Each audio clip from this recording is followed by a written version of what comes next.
জ্বালানি ব্যাংক খাত ও এনবিআর সংস্কারে আর্থিক সহায়তা দিবে বিশ্বব্যাংক ও আইএফসি। অক্টোবরের এজিএমে হবে চূড়ান্ত আলোচনা। শিগগিরই সাইবার সিকিউরিটি আইন সংস্কার করা হবে, জানালেন আইন উপদেষ্টা। তথ্য অধিকার নিয়ে সচেতনতা বাড়ানোর তাগিদ। স্বৈরাচারের দোসররা প্রশাসনে থাকায় মানুষ নিরাপত্তাহীনতায় ভুগছে, বলছে বিএনপি। অস্থিতিশীলতার ষড়যন্ত্র প্রতিহতের ঘোষণা। 1 নভেম্বর থেকে পলিথিন কারখানায় চলবে অভিযান, জানালেন পরিবেশ উপদেষ্টা। ডিসেম্বরের মধ্যে সচিবালয় হবে প্লাস্টিক মুক্ত। কাউনিয়ায় বিপদসীমার উপরে তিস্তার পানি। রংপুর, কুড়িগ্রাম ও লালমনিরহাটের নিম্নাঞ্চল প্লাবিত, ক্ষয়ক্ষতি আতঙ্কে হাজারো মানুষ। এবং জনগণ সাকিবের উপর চড়া হলে সামলানো কঠিন, মন্তব্য ক্রীড়া উপদেষ্টার। জনগণের কাছে নিজের অবস্থান পরিষ্কারের আহ্বান। সংবাদ সন্ধ্যায় দেখছিলেন একেএস টিভি বার সংবাদ শিরোনাম, সঙ্গে আছি আমি শারমিন নাসি। এবারে বিস্তারিত। অর্থ বাণিজ্য উপদেষ্টা সালেউদ্দিন আহমেদ জানিয়েছেন, দেশের ব্যাংকিং খাত পুনর্গঠনে আর্থিক এবং কারিগরি সহায়তা করবে বিশ্বব্যাংক এবং ইন্টারন্যাশনাল ফাইন্যান্স কর্পোরেশন। একই সাথে জ্বালানি খাত, এনবিআর সংস্কার এবং আর্থসামাজিক উন্নয়নে সহযোগিতা করবে প্রতিষ্ঠানটি। রোববার সচিবালয়ে আইএফসি প্রতিনিধি দলের সাথে বৈঠক শেষে এইসব কথা বলেন তিনি। অক্টোবরে ওয়াশিংটনে বিশ্বব্যাংকের বার্ষিক সাধারণ সভায় অংশ নেবেন জানিয়ে উপদেষ্টা বলেন, আইএফসি কত টাকা সহায়তা করবে সে বিষয়ে সেখানে বিস্তারিত আলোচনা হবে। এই জন্য বাংলাদেশকেও কিছু কাজ করতে হবে। আরও কয়েকটি উন্নয়ন সহযোগী সংস্থার সহায়তা দিতে চায় বলেও জানান তিনি।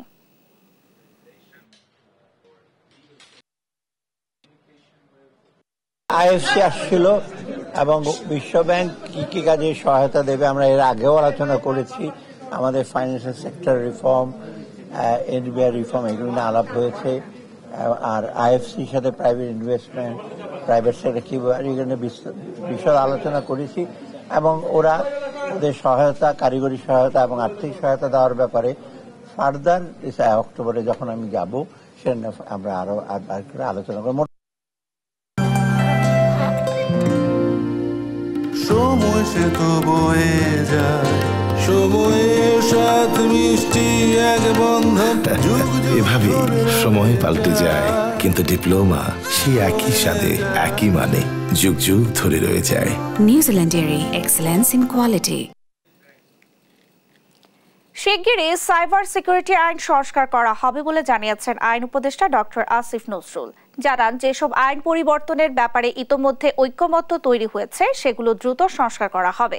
রোববার দুপুরে তথ্য অধিকার ফোরাম ও মানুষের জন্য ফাউন্ডেশন আয়োজিত মতবিনিময় সভায় এসব কথা বলেন তিনি।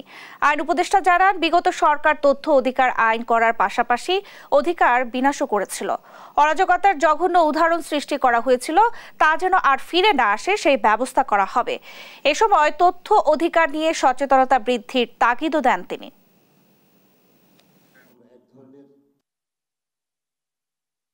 সরকারের পক্ষ থেকে আমরা তথ্য অধিকার বিলাসী যে সমস্ত আইন ছিল, যে সমস্ত আইন করার পরিকল্পনা ছিল, সেগুলি বাতিল করার চেষ্টা করব। ক্ষেত্র বিশেষে সংশোধন করতে হবে।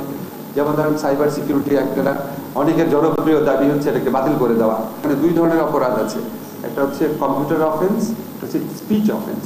স্পিচ অফেন্স আমি বাদ দিব, কম্পিউটার অফেন্স, হ্যাকিং করা বা ধরেন একটা মেয়ের সাথে ঘনিষ্ঠতার ছবি কম্পিউটারে দিয়ে ব্ল্যাকমেইল করার চেষ্টা করা, সেটাকে যদি আমি ক্রিমিনালাইজ করার থেকে বাতিল করি তাহলে দেশে অরাজকতা হয়ে যাবে।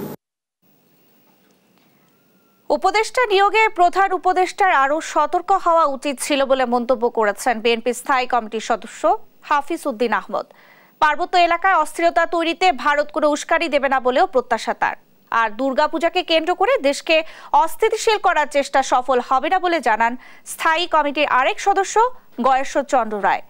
সাইফুল রিপনের প্রতিবেদন। ঢাকা রিপোর্টার্স ইউনিটিতে বর্তমান রাজনৈতিক প্রেক্ষাপটে রাষ্ট্র বিনির্মাণে মুক্তিযোদ্ধাদের করণীয় শীর্ষক আলোচনায় দেশ পরিচালনায় মুক্তিযোদ্ধাদের সাথে কোনো পরামর্শ না করায় অন্তর্বর্তী সরকারের প্রতি ক্ষোভ জানান বক্তারা। কোনো ভূমিকা রাখার সুযোগই দিচ্ছে না। বিএনপি নেতাদের দাবি, প্রশাসনে স্বৈরাচারের দোসররা বসে থাকায় দেশের মানুষ এখনো নিরাপত্তাহীনতায় ভুগছে। অন্তর্বর্তী সরকারকে সুনির্দিষ্ট পথে হাঁটার আহ্বানও জানান তারা। দুটো রোডম্যাপ আমরা অবিলম্বে চাই। একটা হচ্ছে সংস্কার রোডম্যাপ, আর একটা হচ্ছে নির্বাচনী রোডম্যাপ। বিএনপির স্থায়ী কমিটির সদস্য মেজর অবসরপ্রাপ্ত হাফিজউদ্দিন আহমদ বীর বিক্রম বলেন, অন্তর্বর্তী সরকারের ওপর সজাগ দৃষ্টি রাখছে বিএনপি। প্রফেসর ইউনূস বাংলাদেশের কৃতি সন্তান, অত্যন্ত বিনয়ের সাথে বলতে চাই তার আরো কেয়ারফুল হওয়া উচিত ছিল। এই উপদেষ্টা পরিষদের অর্ধেকেরও বেশি তারা এই বিপ্লবী চেতনা ধারণ করেন না। তারা আগের সরকারগুলোকে সাহায্য করেছেন, 111 সময়ও করেছেন। পার্বত্য এলাকায় অস্থিরতা তৈরিতে উস্কানি না দিতে ভারতের প্রতি আহ্বানও জানান তিনি। আমি আশা করব আমাদের প্রতিবেশী রাষ্ট্র তাদেরকে আর উস্কানি দেবে না, তাদেরকে ট্রেনিং দিয়ে অস্ত্র হাতে আবার হিল ট্রাক্সের মধ্যে ঢুকাবার চেষ্টা করবেন না। যদি তাহলে করতে হয়, সারা জাতি আমরা যুদ্ধ করার জন্য প্রস্তুত আছি। প্রত্যেকটি স্কুলে যে বিএনসিসি আছে, কলেজে, ইউনিভার্সিটিতে সকল ছাত্রকে সামরিক প্রশিক্ষণ দেওয়া হবে। রাজশাহীর ভুবনমোহন পার্কে ছাত্র জনতার অভ্যুত্থানে নিহতদের পরিবারের সাথে সাক্ষাৎ ও সমাবেশ করে আমরা বিএনপি পরিবার। এ সময় দলের সিনিয়র যুগ্ম মহাসচিব রুহুল কবির রিজভী বলেন, দেশকে অস্থিতিশীল করতে চাইলে পরিণাম ভালো হবে না। বাংলাদেশের মানুষ তারা অদম্য সাহসী এবং বীরের জাতি। এরা কিভাবে নিজের দেশকে পরিচালনা করবে, কাকে নির্বাচিত করবে, সেই অধিকারটুকু তারা জানে, সেই অধিকারে তারা বিশ্বাসী। এদিকে জিয়া মঞ্চের 31তম প্রতিষ্ঠা বার্ষিকী উপলক্ষে বিএনপির প্রতিষ্ঠাতা জিয়াউর রহমানের সমাধিতে শ্রদ্ধা জানান স্থায়ী কমিটির সদস্য গয়েশ্বর চন্দ্র রায়। পরে সাংবাদিকদের সাথে কথা বলেন তিনি। 5ই আগস্টে যারা পরাজিত শক্তি তারা বসে নেয়, তারা হয়তো একটা স্যাবোটাইজ করার চেষ্টা করবে।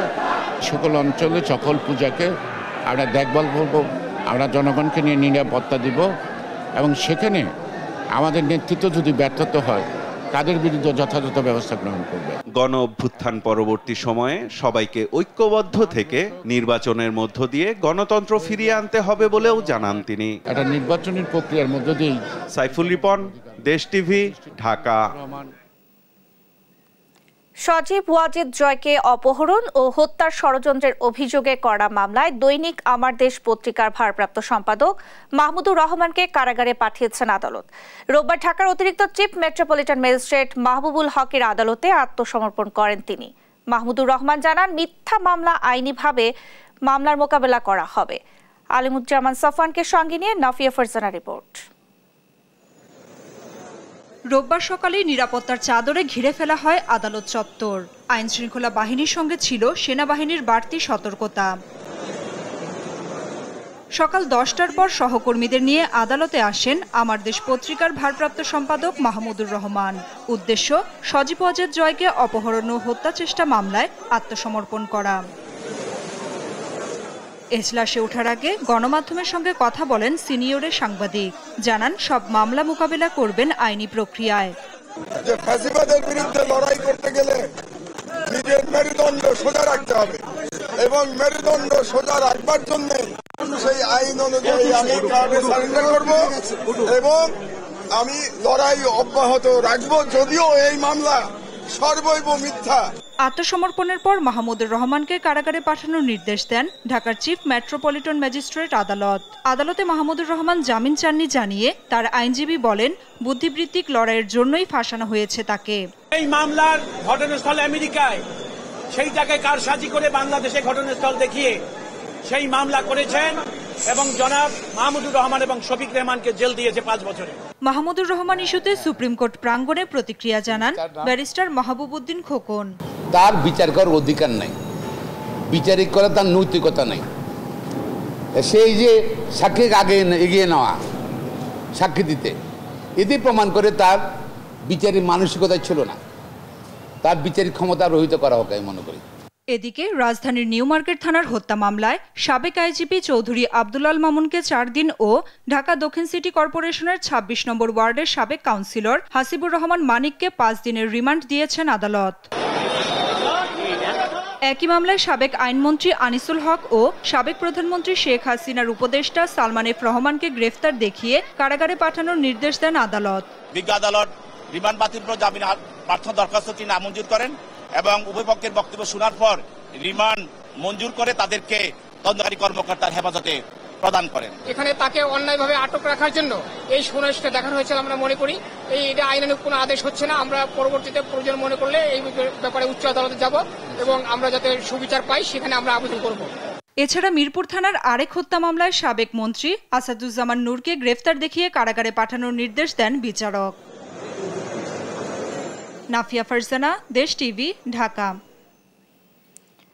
পহেলা নভেম্বর থেকে পলিথিন কারখানায় অভিযান চালানোর ঘোষণা দিয়েছেন পরিবেশ উপদেষ্টা সৈয়দা রিজওয়ানা হাসান।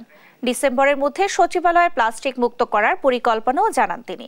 রাজধানীর আগারগাঁয়ে নিষিদ্ধ পলিথিন শপিং ব্যাগের বিকল্প পণ্যের মেলা উদ্বোধন করে এসব কথা বলেন উপদেষ্টা। আরও জানাচ্ছেন এনআই নাহিদ। নিষিদ্ধ পলিথিন ব্যাগের বিকল্প তুলে ধরতে এ পণ্যের পসরা। রোববার সকালে রাজধানীর আগারগাঁওয়ে পলিথিন শপিং ব্যাগের বিকল্প পণ্যের বিষয়ে জনসচেতনতা ও বিকল্প সহজীকরণের লক্ষ্যে মেলার আয়োজন করে পরিবেশ অধিদপ্তর। সরকারি বেসরকারি উদ্যোক্তাদের অংশগ্রহণে এ মেলা হয়। উদ্বোধন করেন পরিবেশ উপদেষ্টা সৈয়দা রিজওয়ানা হাসান। পরিবেশ বান্ধব কাগজ, কাপড় ও চটের শপিং ব্যাগের এ মেলায় এসে উচ্ছ্বসিত দর্শনার্থীরা। পাট বা তারপরে হ্যান্ডমেড পেপার এগুলো যে আরো কত ক্রিয়েটিভলি ইউজ করা যায় আমরা স্টলগুলো ঘুরে ঘুরে দেখলাম। মানুষের জীবনটাকে নিরাপদ করার এমন উদ্যোগকে স্বাগত জানান উদ্যোক্তারা। তারা দাবি করেন এ পদক্ষেপ দীর্ঘস্থায়ী করার জন্য। আমাদের জায়গা থেকে এরকম যখন আমাদেরকে পলি দিবে আমরা যদি না নেই তো দোকানদাররা কিন্তু সেখানে সচেতন হয়ে যাবে। আমরা আমাদের তরফ থেকে যেমন এই যে এই ব্যাগগুলো তৈরি করছি এগুলো হচ্ছে ক্যানভাস কটনের, এটা কিন্তু পচনশীল। তো আমরা চায়নাকে বিট দিয়ে আমরা এই পণ্যটাকে বিদেশে এক্সপোর্ট করতে পারি। ডিসেম্বরের মধ্যে সচিবালয় প্লাস্টিক মুক্ত করার পরিকল্পনা চলছে বলে জানান পরিবেশ উপদেষ্টা সৈয়দা রিজওয়ানা হাসান। আগামী প্রজন্মকে পলিথিন ও কেমিক্যাল মুক্ত রাখতে 1 নভেম্বর থেকে পলিথিন কারখানাগুলোতে অভিযান চলবে বলেও জানান উপদেষ্টা। তো আগামী প্রজন্মকে রক্ষার জন্য, কেমিক্যাল মুক্ত রাখার জন্য অপচনশীল পলিথিন শপিং ব্যাগের যে অভিশাপ সেটা থেকে আগামী প্রজন্মকে নদী, নালা, মাটি এই সব কিছুকে রক্ষার জন্য আশা করি আমরা 1 অক্টোবর থেকে আমাদের কাজটা শুরু করতে পারছি। আমরা ধাপে ধাপে যাব, সকলকে একসাথে একই জায়গায় এনে ঐক্যমতের ভিত্তিতে আগাবার চেষ্টা করব। তবে সিদ্ধান্তে কিন্তু কোনো পরিবর্তন আসবে না। পাট শিল্পের ঐতিহ্য ফিরিয়ে আনতে কাগজ, কাপড় ও পাটজাত পণ্যের ব্যাগ ব্যবহারের জন্য সবাইকে আহ্বান জানান পরিবেশ উপদেষ্টা। এনআই নাহিদ, দেশ টিভি, ঢাকা। আগামী 1 অক্টোবর থেকে শ্রমঘন এলাকায় শ্রমিকদের জন্য টিসিবি ন্যায্য মূল্যের পণ্য বিক্রি শুরু হবে বলে জানিয়েছেন শ্রম ও কর্মসংস্থান উপদেষ্টা আসিফ মাহমুদ সজীব ভুইয়া। দুপুরে সচিবালয়ে শ্রমিক কল্যাণ ফাউন্ডেশনে গ্রামীণ ফোনের চেক গ্রহণ অনুষ্ঠানে এই কথা জানান তিনি। শ্রমিকদের 18 দফা দাবি মেনে নেওয়া হয়েছে জানিয়ে উপদেষ্টা বলেন, এইসব দাবি বাস্তবায়নে জোর দেওয়া হচ্ছে। 2-1 জায়গা বাদে সব কলকারখানায় শ্রমিকরা কাজে ফিরেছে। কেউ শ্রমিকদের উস্কানি দিলে ব্যবস্থা নেওয়ার হুঁশিয়ারিও দেন তিনি।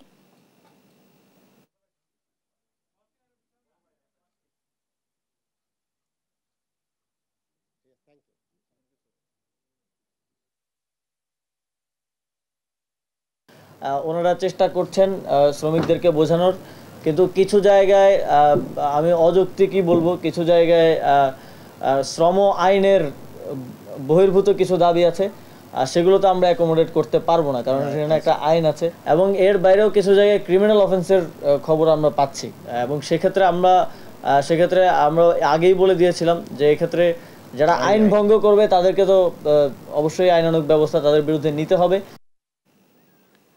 ভারত থেকে আসা ঢল আর কয়েকদিনের টানা বৃষ্টিতে বিপদসীমার উপর দিয়ে বইছে তিস্তার পানি। বাড়ছে ধরলা, দুধকুমার ও ব্রহ্মপুত্র নদের পানিও। এতে প্লাবিত হয়েছে রংপুর, নীলফামারী, লালমনিরহাট ও কুড়িগ্রামের নিম্নাঞ্চল। রাস্তাঘাট ডুবে বিচ্ছিন্ন হয়ে পড়েছে যোগাযোগ। ব্যাপক ক্ষতির মুখে রোপা, আমন ও মৌসুমি ফসল। সহকর্মীদের তথ্য ছবিতে আপন অপু রিপোর্ট। উজানের ঢল আর টানা বৃষ্টিতে বিপদসীমার উপর দিয়ে বইছে তিস্তার পানি। বাড়ছে ধরলা, দুধকুমার ও ব্রহ্মপুত্র নদের পানিও। রোববার সকাল 9টায় কাউনিয়া পয়েন্টে বিপদসীমার 33 সেন্টিমিটার উপর দিয়ে প্রবাহিত হয় তিস্তা নদী। প্লাবিত হয়েছে রংপুর, নীলফামারী, লালমনিরহাট ও কুড়িগ্রামের নিম্নাঞ্চল। অনেক বসতবাড়িতে উঠেছে পানি। রাস্তাঘাট ডুবে বিচ্ছিন্ন হয়ে পড়েছে যোগাযোগ। গতকাল থেকে পানি আসার পরে আমাদের নৌকা নাই, ভেলা নেই, আমাদের চলাফেরা করা খুব সমস্যা হচ্ছে। বাচ্চা কাচ্চা নিয়ে খুব সমস্যা, বাড়ির রান্নাঘর তলে গেছে, টিউবওয়েল, হাঁস মুরগি ভাসি যায়, গরু ছাগল নিয়ে সমস্যা, সবকিছু মানে সমস্যা। একটু পানি ঢেকুশ হইলেই আমাদের রাস্তার মধ্যে এক কোমর পানি, আমরা কোথায় যাব? পানির চাপ বেড়ে যাওয়ায় বন্যা নিয়ন্ত্রণ বাঁধগুলো ঝুঁকিতে। বন্যা ও ভাঙন আতঙ্কে দিন পার করছে উত্তরের জেলাগুলোর নদী তীরবর্তী মানুষ। পানিতে তলিয়ে গেছে রোপা আমন সহ মৌসুমী সবজি ক্ষেত, দেখা দিয়েছে গবাদি পশুর খাদ্য সংকট। মনে করেন বৃদ্ধ মানুষের সমস্যা, গরু ছাগলের সমস্যা, বিভিন্ন ধরনের সমস্যা পড়ে গেছি আমরা এই পানি হঠাৎ আসার কারণে। আমার 2.5 একর মাটির ধান তলে গেছে। হ্যাঁ, ধান পাওয়া যাবে কি না যাবে এটা কোনো উদ্দেশ্য নেই। এদিকে চাঁপাইনবাবগঞ্জের পদ্মা ও মহানন্দা সহ অন্য নদীতেও বেড়েছে পানি। নিম্নাঞ্চল ডুবে তলিয়েছে ঘরবাড়ি, ব্যাপকভাবে ক্ষতিগ্রস্ত আউশ ধান সহ শাকসবজি ক্ষেত। আমাদের ফসল এ পর্যন্ত মেলা কিছু ডুবেছে, শাক সবজি এবং কলা বেগুন তোড়া যাই কিছু ছিল। বন্যা এবছর যে ভাঞ্জা আছে, অন্য বছর এরকম দীর্ঘস্থায়ী ভাঞ্জা ছিল না। ক্ষতির কোনো শেষই নাই, এমন ক্ষতিকার আমরা এখানে। কয়েকদিনের মধ্যে পানি না নামলে আরো দুর্ভোগ ও ফসলহানির শঙ্কা করছেন স্থানীয়রা। আপন অপু, নিউজ ডেস্ক, দেশ টিভি। চলতি বছরে একদিনে সর্বোচ্চ ডেঙ্গু রোগী শনাক্ত ও মৃত্যুর ঘটনা ঘটেছে। একদিনে মারা গেছে 8 জন আর শনাক্ত হয়েছে 1221 জন। স্বাস্থ্য অধিদপ্তর থেকে পাঠানো এক বিজ্ঞপ্তিতে এই তথ্য জানানো হয়েছে। এতে বলা হয়েছে রোববার সকাল 8টা পর্যন্ত আগের 24 ঘন্টায় সবচেয়ে বেশি শনাক্ত হয়েছে ঢাকা উত্তর সিটি এলাকায় 206 জন, দক্ষিণ সিটিতে 228 এবং চট্টগ্রাম বিভাগে 183 জন। এদিকে একদিনে সারা দেশে 1090 জন ডেঙ্গু রোগী হাসপাতাল থেকে ছাড়পত্র পেয়েছেন। সব মিলিয়ে চলতি বছর ডেঙ্গুতে মারা গেছে 158 জন আর হাসপাতালে চিকিৎসা নিয়েছে 29,786 জন।